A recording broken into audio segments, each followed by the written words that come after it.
Okay,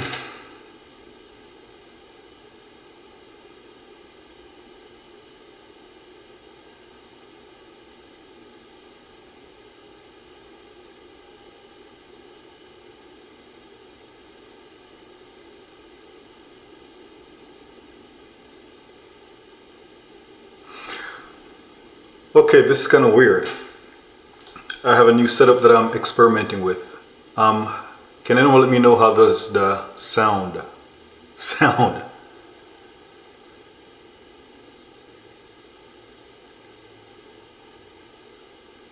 Hey Marsha, can you hear me okay?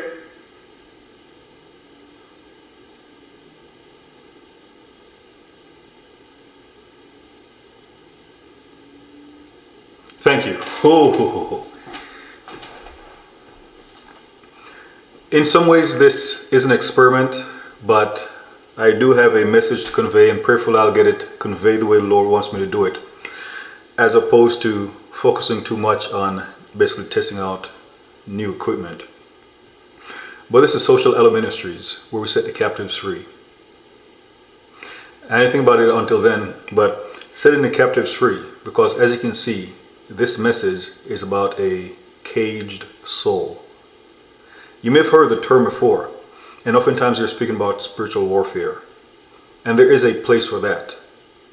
But this is more about when you are a voice crying out in the wilderness, but no one's there to hear your voice. The Lord gives you a message, but your platform, you know you can do better. You know the Lord has more in store for you. And for as much demonic activity that may be in your life, it kind of echoes.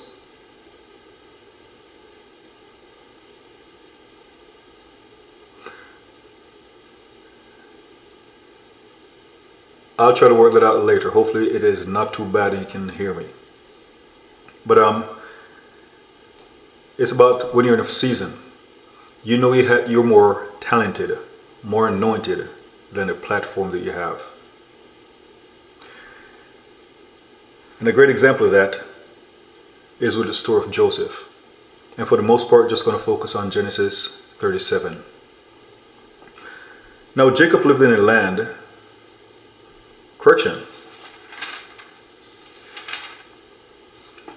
verse 39, or chapter 39 rather. Now Joseph had been taken down to Egypt, and Potiphar, an Egyptian officer of Pharaoh, the captain of the bodyguard, brought him from the Ishmaelites who had taken him down there. So Joseph sold into slavery, and was a far reach from what the Lord had called him into. Of course, that continues where the Lord actually blessed Joseph when he was in Potiphar's house. But even though the Lord was blessing him, Joseph didn't want to be in bondage. Joseph did not want to be in bondage. And we know about the incident with Potiphar's wife. She tried seducing him, Joseph resisted, and because he rejected her by doing the right thing, by not sinning against God, she falsely accused him. Potiphar had him put in prison. And we'll pick up in Genesis 40. Then it came about after these things, the cupbearer and the baker of the king of Egypt offended their lord, the king of Egypt. Pharaoh was furious with his two officials, the chief cupbearer and the chief baker. So he put them in confinement in the house of the captain of the bodyguard, in the jail, the same place where Joseph was imprisoned. The captain of the bodyguard put Joseph in charge of them, and he took care of them, and they were in confinement for some time.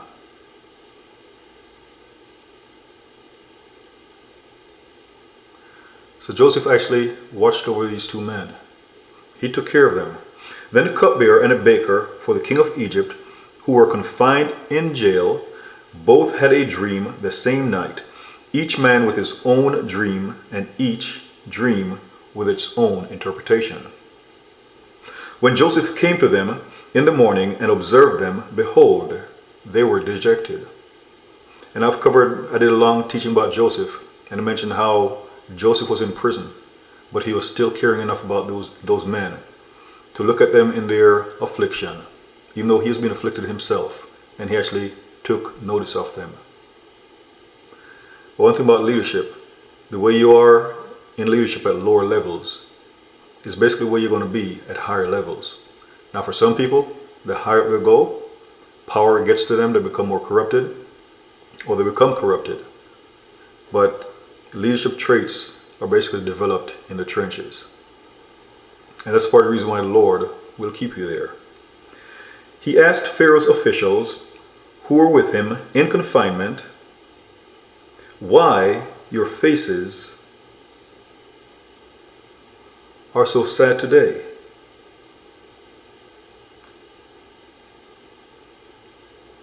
And by the way, the same way Joseph was put in bondage, in slavery, the Lord blessed Joseph, and Potiphar made him the steward over the house.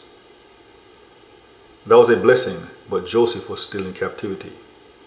When Potiphar sent him to prison, the Lord blessed him, and Joseph became a steward in the prison, an overseer. 2 cases of being in bondage, in Potiphar's house in slavery, in prison, and the Lord is still blessing him. Joseph was still in bondage, even though the Lord is blessing him. And if you're in such a position, it's like it doesn't matter how much the Lord blesses you, you still have a need or a desire for freedom. Now, unless you did some kind of crime, for example, and you're in a literal prison, and you know you're not getting out for probably quite a while, or maybe not ever. And I like to say you're called to a prison ministry. Maybe then you can settle into things. But if you're in a situation like Joseph, where you know it is not where you belong, it is hard to get settled no matter how much the Lord blesses you. So you're like, why are your faces so sad today? Then they said to him, we have had a dream, and there is no one to interpret it. Then Joseph said to them, do not interpretations belong to God? Belong to God. Tell it to me, please. So the chief cupbearer and his dream told his dream to Joseph, and said to him, in my dream, behold, there was a vine in front of me, and on the vine were 3 branches, and it was budding. Its blossoms came out, and its clusters produced ripe grapes. Now Pharaoh's cup was in my hand, so I took the grapes and squeezed them into Pharaoh's cup, and I put the cup in Pharaoh's hand. Then Joseph said to him, this is the interpretation of it. The 3 branches are 3 dreams. Within 3 more days, Pharaoh will lift up your head and restore you to your office. And you will put Pharaoh's cup into his hand according to your former custom when you were his cupbearer. Only keep me in mind when it goes well with you, and please do me kindness by mentioning me to Pharaoh to get me out of this house. So again, the Lord was blessing Joseph in this situation. Joseph appreciated blessings, but Joseph wanted freedom, especially because he was wrongfully convicted. And that is how some of you feel. You know you have a greater anointing. You know you have more talented, but you literally feel as if you're being held back. And in a lot of ways, you're trying to do everything you can to get out of that situation. And he continued, for I was in fact kidnapped from the land of the Hebrews, and even here I have done nothing that they should put me into the dungeon.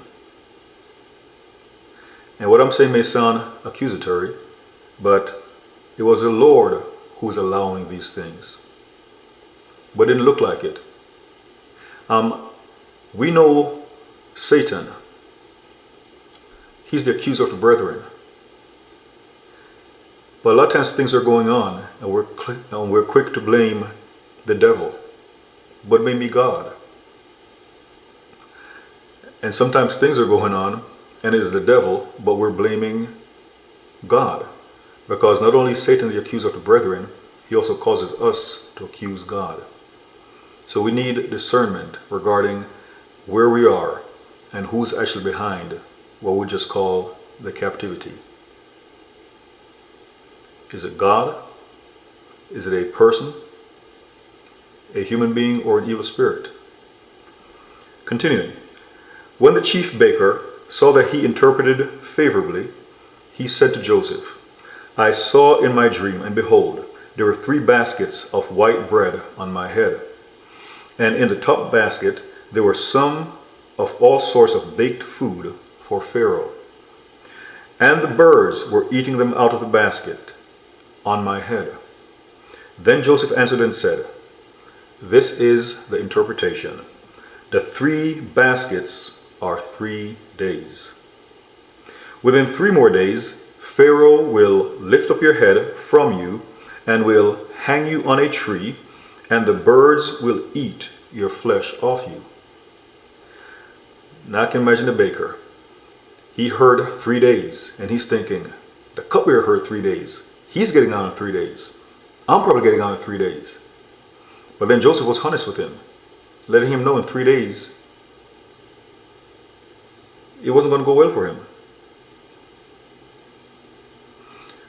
But one of the things the Lord is doing with you when you're in that wilderness, when you're like a caged soul, you're in a situation, a harsh environment, and you want to get out.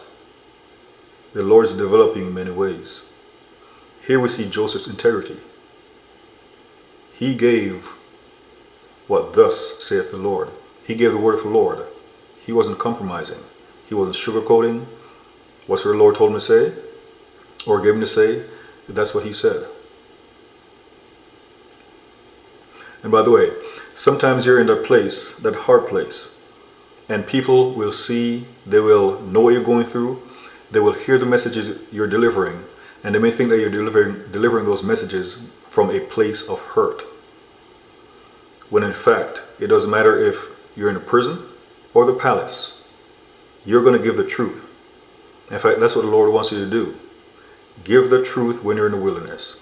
Give the truth when basically no one knows you, when a few people know you. Where your platform is small, that when he enlarges your territory, you do not compromise, because that's how many people fall.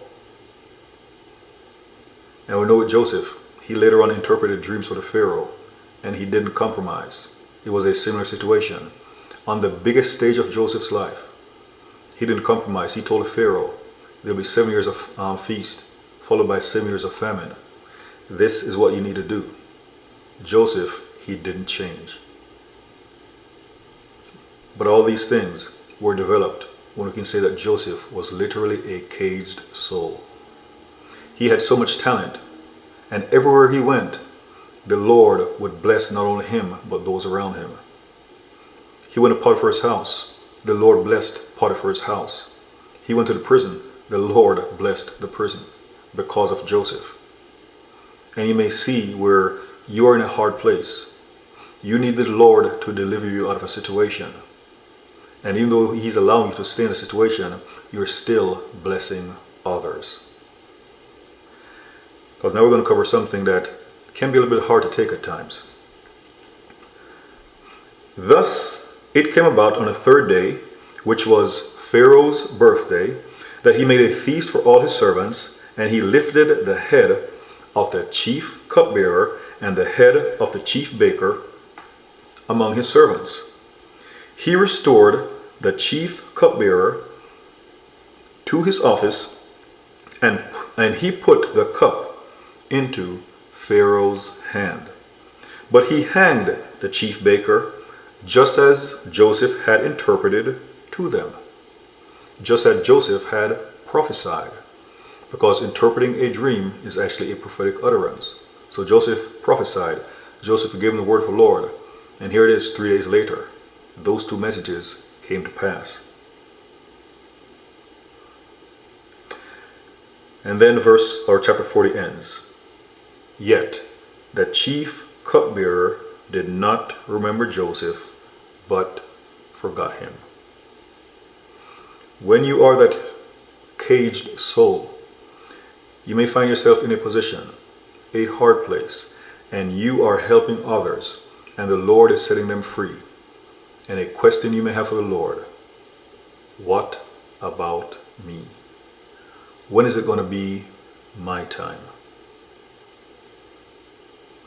And again, this is independent whether there are demonic entities coming after you, or maybe the Lord just has you in isolation. Maybe people have turned against you. And we may quote Romans 8:28 about all things working together for the good of those who love the Lord and have been called according to his purpose.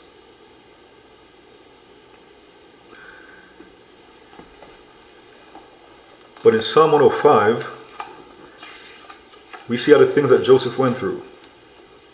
It wasn't because the enemy had an advantage. And sometimes we can start thinking this. We may start thinking that, hey, I've tried this to get delivered out of this situation. I've tried that.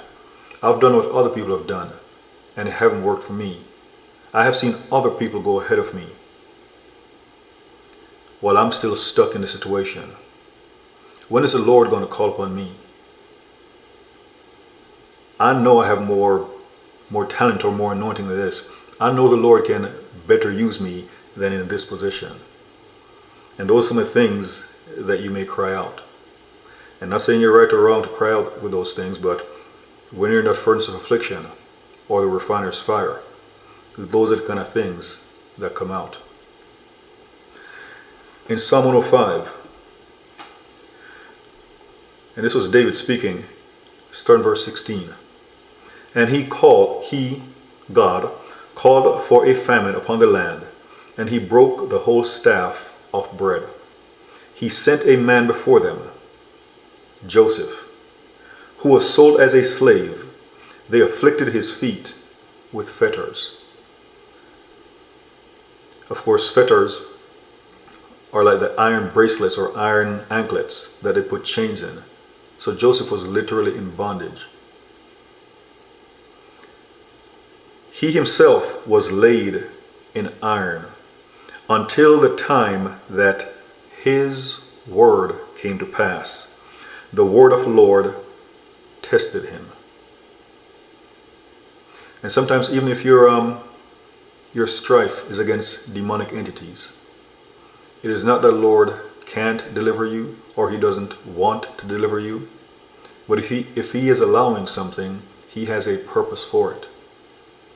In the story of Joseph, we know that at one point he was subject to Potiphar.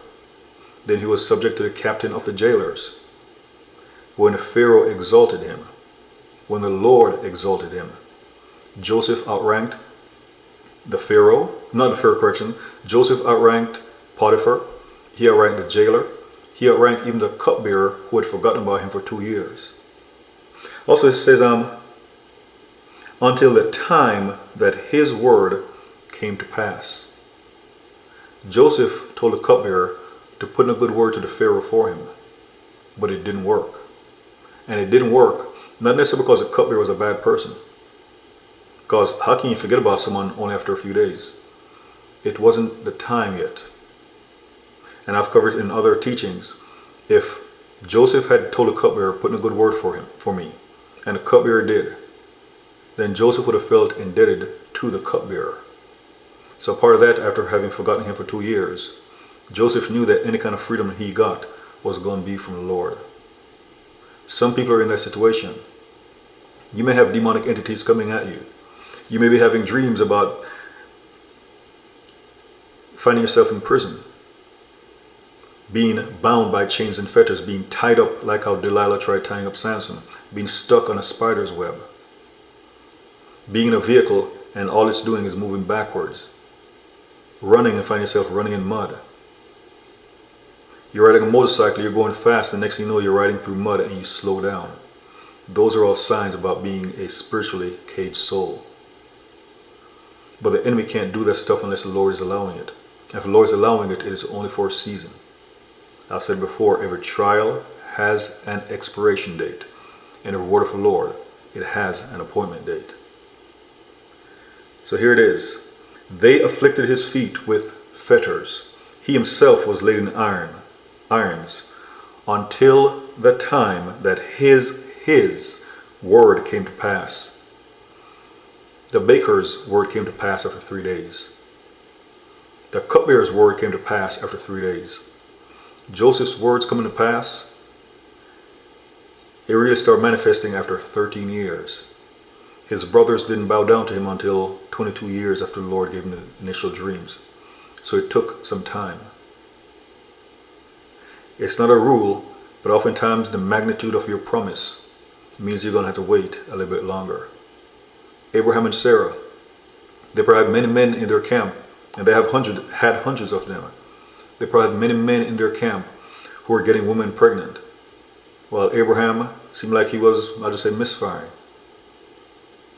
And those men didn't have a promise. Women getting pregnant, but they didn't have a promise.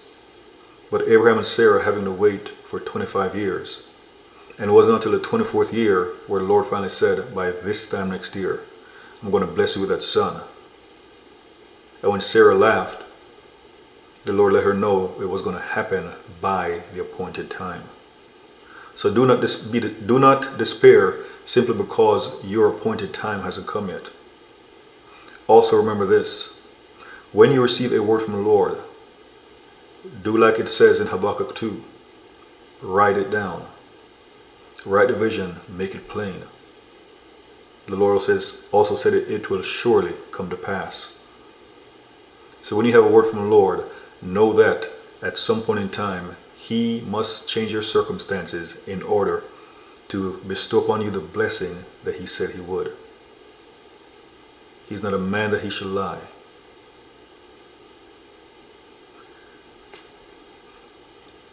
So again, until the time that His word came to pass, the word of the Lord tested him. And you may have been there where you received a word from the Lord. And it's like you received the word and you're so happy.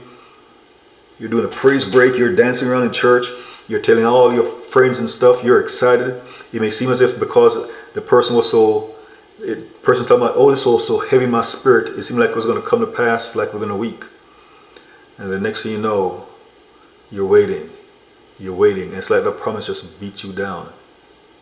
Because it was just so wonderful, but then you're just waiting so long. It beats you down. And that's part of what it means to be forged in fire. When people are making a sword, they put the raw metal in fire and they pound it, they forge it, they cool it off, they put it back in the fire, and they keep on doing that over and over again. And the Lord is literally doing the same to you. If the Lord's going to use you as His battle axe, the Lord's not going to use a dull axe. If the Lord's going to use you as His sword, He's not going to use a dull sword. He's going to sharpen you. God bless you, Debs. Marsha, sounds like your story right about now. Well, again, every trial has an expiration date. Because at some point in time, the Lord must change your circumstances. No amount of blessing in Potiphar's house, no amount of blessing in prison was a fulfillment of the word of the Lord. He had to take Joseph out of prison to set him up so that one day his family would bow down to him. And as the Lord said in Jeremiah 1, He watches over His word to perform them. He watches over His word to perform them. You may have been in a situation where the Lord gave you a message maybe a while back and you have forgotten about it. You may have written it down, but you forgot about it. And then the Lord will remind you about it. And there are things you may have written down and you didn't pay much attention to it, and the Lord will take you back to it to let you know, not only, oh, there was something I missed. It wasn't simply that. The Lord's letting you know that He is faithful. He's watching over His words. So when He brings that stuff up, He's reminding you, you may have forgotten, but I have forgotten. And also when you find yourself in a situation like Joseph, you may literally feel like God has forgotten about you. Sometimes you may even feel as if He hates you. You may say, why are you letting me suffer like this, my Lord? Kind of like with Joseph. Why couldn't Joseph have been liberated when he interpreted the cupbearer's dream? I mean, that seems like it would have been a great time. He interpreted 2 dreams. The cupbearer put in a good word for him. That seemed like a great story. But the Lord had a little bit different. And that's how we feel sometimes. God is the author and the finisher of our faith. But sometimes we see that we're in a situation and it's like, now would be a good time to get out of this. And then the Lord's like, nope, longer. And I remember I was going through some things coming up, and I'm still coming up. And there was this chaplain that I met when I was in the army. And I'd speak with him, I'm like, oh, I'm going through some stuff, but I feel like I see the light at the end of the tunnel. And there were so many times when he told me, nope, it's not time yet. I'm like, what? And I was thinking my life couldn't get any worse. But then it did. Oh boy, but then it did. So again, they afflicted his feet with fetters. He himself was laid in iron, or irons, until the time that his word came to pass. At some point in time, your word from the Lord must come to pass. It says, the word of the Lord tested him. I remember the last time I gave someone a significant message, I wanted to tell the individual, because I told you this, you can expect some warfare. I never got the chance to say those words. But I know the individual was going to find out the hard way. When the Lord told Abraham and Sarah that by this time next year, I'm going to bless you with that child, that King Abimelech situation came up. So the Lord gave you a word, and then something comes up that just truly tests you. But when you know the Lord said it, it doesn't matter what is going on. That's what I said in the message earlier. A word of the Lord trumps anything that you're seeing. It trumps anything that you're experiencing. Because whatsoever is necessary to move the heavens and the earth, to flatten mountains, to raise up valleys, to make crooked paths straight, to rebuke the sea to cause it dry up, to part the Red Sea, it doesn't matter what the Lord needs to do, he is going to do it. Because he is that faithful to his words. He doesn't just watch over his words to see what you're going to do. That is a part of it. But he watches over his words to fulfill them. Because he's faithful to his promise. So again, the word of the Lord tested him. The king sent and released him, the ruler of the peoples, and set him free. But it wasn't just more than being set free. A lot of times people like to say, new levels, new devils. It's like, don't focus on the devil so much. Because sometimes it's the same old devil that keeps on trying to come at you. Just different times. With Jesus, it was the same old devil coming at him. It was the same old devil who inspired Herod to kill all baby boys that were around the time of Jesus' birth. It was the same old devil who basically spoke through Peter, rebuking him when he spoke about going to Jerusalem to get chastised by the chief priests and elders, to get crucified, and that he'd be raised from the dead on the third day. It was the same old devil who inspired Judas. It was the same old devil, I can even back up a little bit, who tried tempting him in the wilderness. It was even the same old devil that was at what we call the Last Supper, where when the Lord gave Judas a sup, the devil entered him. It was the same old devil for Jesus. And sometimes we go through life with the same old devil trying to come back at us. But one big difference is that which was a sin that easily beset us. A devil that used to overpower us no longer does the same. And when it comes to a person, for example, Potiphar was over Joseph. He obviously cared about Joseph enough to elevate him in the house. But Potiphar was over Joseph. But in the end, the Lord placed Joseph over Potiphar. Same thing for the captain of the guards. The only person who outranked Joseph in Egypt was the Pharaoh. So the Lord knows how to promote. He knows how to give you an advantage and sometimes authority over those who used to come against you.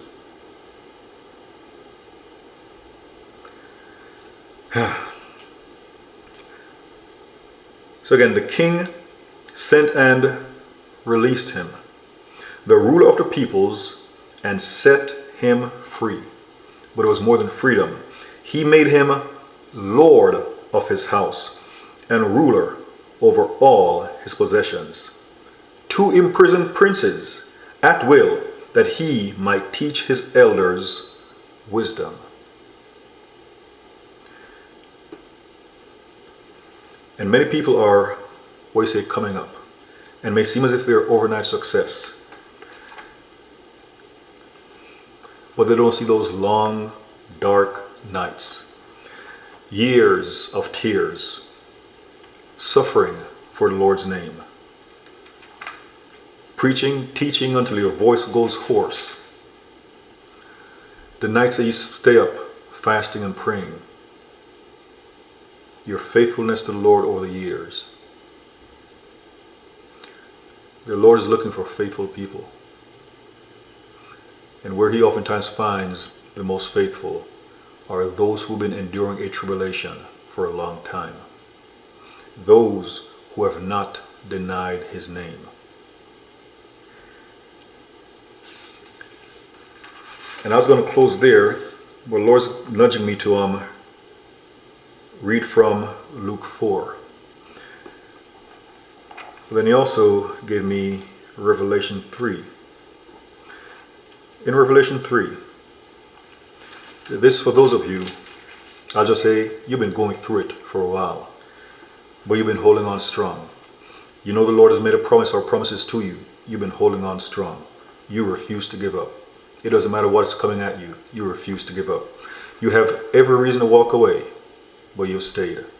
And by the way, you don't hear me talk about angels much. One of the things I did in prayer the other day, I spoke to the Lord and I said, I bless your holy angels.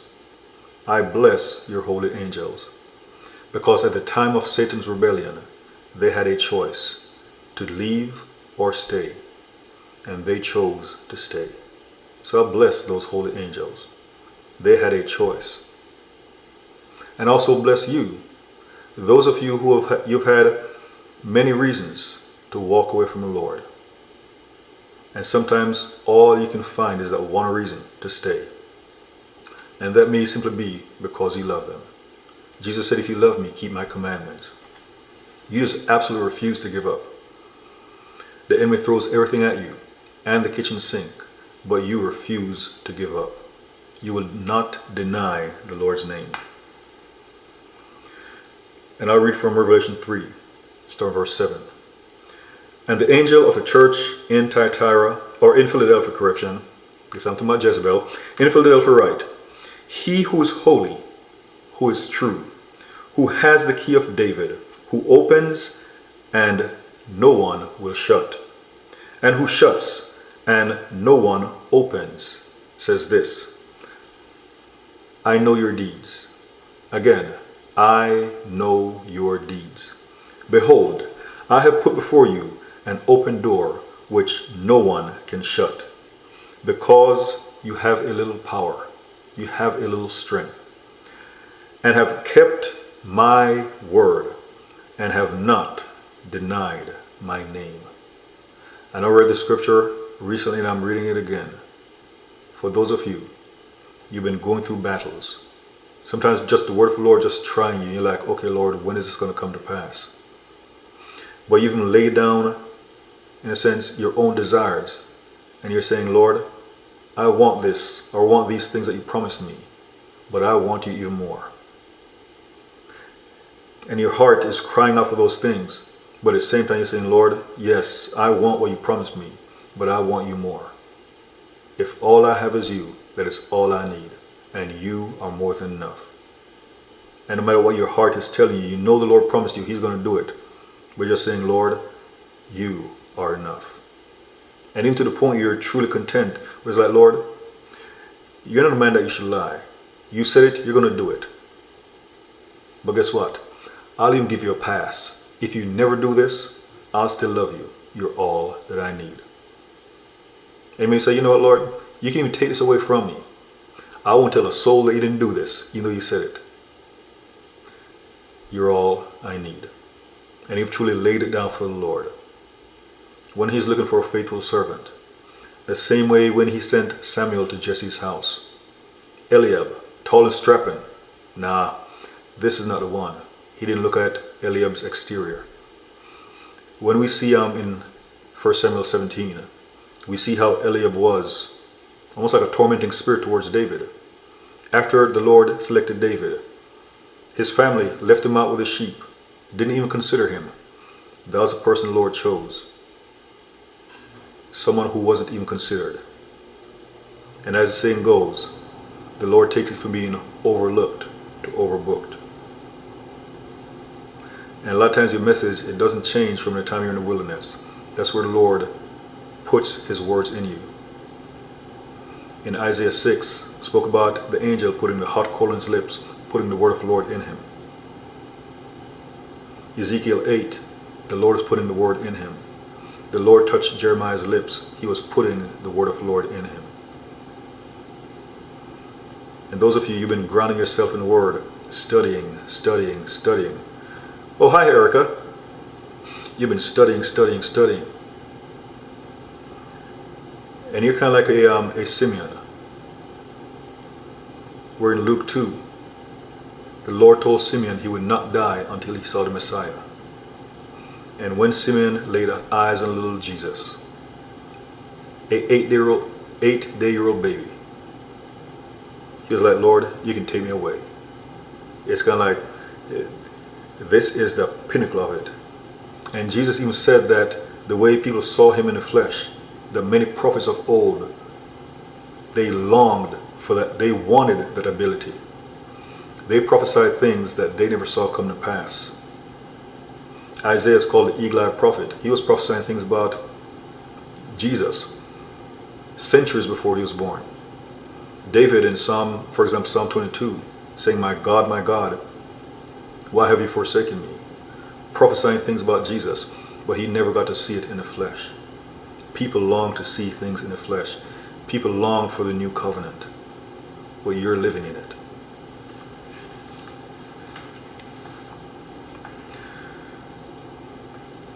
After the devil tried his best against Jesus, it didn't work. And I'll pick up in Luke 4, starting verse 14. And Jesus returned to Galilee in the power of the Spirit. By the way, this was after Jesus had been in the wilderness, 40 days and 40 nights without eating or drinking. Afterwards, the angels ministered unto him. And then he, basically after having emptied himself, now he was full of the Holy Spirit. And it wasn't like Jesus fasted for 40 days and 40 nights, and then he took several months off. Because it's also one of the things about the Lord. You may have a general idea when he's going to do something, and sometimes he just makes it look as bleak as possible, and you have no idea it's coming. With Joseph was a prisoner. When Pharaoh was looking for someone to interpret a dream, the Lord shut down all of his regular soothsayers, magicians, etc. They couldn't get the interpretation. When the cupbearer spoke on Joseph's behalf, finally, Joseph just had time to clean up himself, and he had to stand before the Pharaoh, and he was exalted. Jesus, after his tribulation, his ministry started. So you may be thinking, well, what I'm going through right now, all this stuff, the Lord's probably going to give me like a year, and then it's like you go from the prison to the palace in one big step. The prison to the palace in one big step. And oftentimes you don't know how prepared you are until the Lord just thrusts you out. But again, people see the finished product, but they won't see the preparation. At least most people won't. And I said something to a friend recently. The cupbearer forgot about Joseph. Joseph, the man who was a steward over him. Joseph, the man who, he was afflicted himself, but he took time to notice the cupbearer. And the cupbearer forgot about him. Do not forget about those who are in the fire with you. Whether they're physically in the fire with you, or they're just on the sidelines cheering you on. They're on the sidelines praying for you. Do not forget about those people. Like there's a big thing nowadays, people are looking forward to a God-ordained marriage. Remember the friends who were there with you before that spouse showed up. Because many people, when they get what they want, they forget about people who help them along the way. And I pray that these words don't come back and bite me in my because sometimes we get excited by things, and we just leave people behind. But I caution you, do not forget about those who are with you in the trenches, ever. So, and especially because there are certain things, the Lord's just going to have you go through that by yourself. So when you allow someone to come alongside you to help lift your hands up, like how Aaron and Hur lifted up Moses' hands, don't forget about those people. You know who your friends are during the hard times. Because interestingly, when you get blessed, people from out the woodworks will show up. Your second cousin from you didn't know where, you saw each other many times, never even said hi before. Suddenly, it seems as if you're best friends. Someone who didn't talk to you for the last 20 years, suddenly it's like you're best friends. Hey, how you doing? Remember the ones who are with you. And a part of me saying this is ultimately because the Lord will never leave or forsake you. And when no one else was around, He was there with you. Even when it didn't seem like it, He was always with you. And a part of this, do not forget about your friends, those who are with you in the wilderness, cheering you on whatsoever they did. But even more important, do not forget about God. Because many people have gotten to a level and they have basically forgotten about God. They may pray, sounds good, sounds strong, but they don't have a relationship with Him because they left Him a long time ago, kind of like King Saul. So ultimately, when the Lord lifts you up, do not forget about Him. So, and He began teaching in their synagogues and was praised by all. And He came to Nazareth, where He had been brought up. And as was His custom, He entered the synagogue on the Sabbath.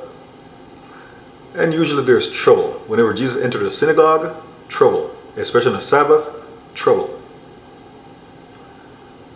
By the way, in the end of Luke 1 tells us that John was raised in a wilderness before the Lord presented him. And when the Lord presented him in a Judean wilderness. John did not have to go into the temple for the Lord to build His platform. The Lord built it out in the wilderness. Be careful about thinking that someone has a key or the keys to your success. The Lord is the only person who does. Because many people have compromised themselves by, for example, if the Lord allows them to be in a church, they compromise themselves because they're waiting on the pastor to give them a microphone, to give them a platform. If the Lord tells them to go speak to someone on the street, they won't. But every Sunday or every Wednesday, they're eyeing the pastor's microphone. And the pastor may be preaching something that's errant, and that person may have a true revelation. And the Lord may allow the pastor to give that person a microphone. Then the person has to choose. Do I choose what I know the Lord wants me to say? Or do I choose to say what I know the pastor will approve of? That's also part of the reason why the Lord will pull people out of churches. In Luke 1, Zacharias had a visitation from Gabriel. The angel told him about he and his wife Elizabeth would produce the child, John the Baptist, the one who would pave the way for the Lord. He was in a temple, but the Lord kept John out in the wilderness. The Lord didn't build John's platform in a temple. A lot of Jesus' ministry that we know of, we saw things out with the people. Sometimes He'd tell people, don't tell anyone what the Lord has done for you. Even Jesus, in building His quote-unquote platform, He was trying to draw attention to Himself. And ultimately, Jesus' platform was the cross. So again, He entered the synagogue on the Sabbath and stood up to read. And the book of the prophet Isaiah was handed to Him. And He opened the book and found the place where it was written, which is Isaiah 61. the Spirit of the Lord is upon me, because he hath anointed me to preach the gospel to the poor. Many people are preaching the gospel, but they don't want to preach it to the rich. They want to preach it to those who can come into the church to give tithes and offerings. He has sent me to proclaim release to the captives. There's nothing that the Lord can't set you free of. So again, he has sent me to proclaim release or liberty to the captives. And where the Spirit of the Lord is, there's liberty. And recovery of sight to the blind, to set free those who are oppressed, to proclaim the favorable year of the Lord. And he closed the book, gave it back to the attendant, and sat down. And the eyes of all the synagogue were fixed on him. So here it is, a problem. For some of you, if you want your platform to be in a church, you're going to be out of alignment with the Lord's will. You're not going to become everything the Lord wants you to be. And he began to say to them, and here's even more trouble, today, this scripture has been fulfilled in your hearing. And all were speaking well of him, wondering at the gracious words which were falling from his lips. And they were saying, is this not Joseph's son? Some people, they'll know you, you've had a history, but they don't know what you've been through. And they don't know who you are right now in Christ Jesus.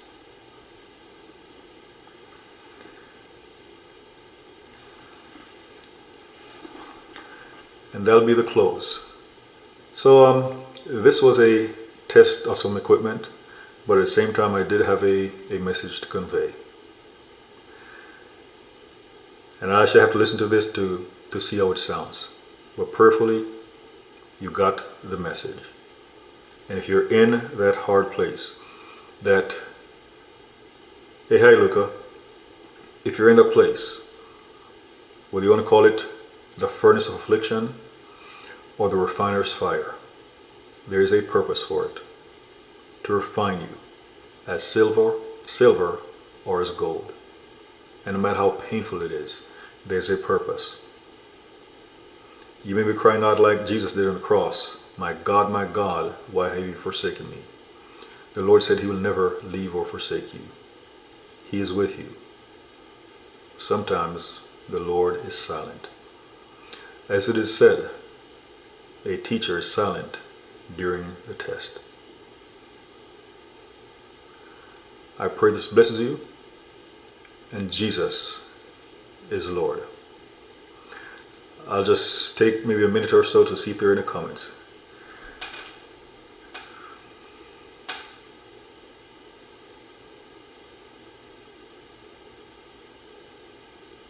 Okay, thank you, Ant-Man.